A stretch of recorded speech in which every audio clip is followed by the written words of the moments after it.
Hello there. Okay, so I have here a Galaxy Tab S2. I think this is I think the 8-inch model, 8.0 model.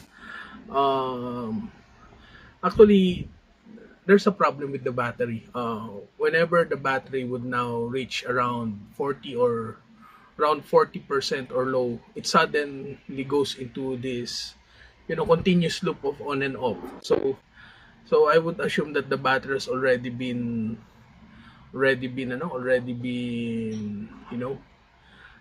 been not that good. Okay, so actually I bought a replacement battery already, so I'm going to demonstrate how I'm going to replace the battery. So here I just bought from Shopee a replacement battery. Okay, depends on how you're going to look at the battery. There are a lot of batteries like this, so I check on the model. I think the model of this tablet particularly is an S719i. Oh, S719Y. Okay, so so we're going to show to you how we're going to replace the battery of this tablet. Okay, so here we go.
And there we have it. Okay, so here, so I have already replaced the battery. Now, of course, it's already working. Okay, so it's already working. We'll just have to determine if of course the battery would have a longer span as compared to the replaced one. Okay, so here, so we got to repair this Samsung Galaxy Tab 2. Okay, so see you around.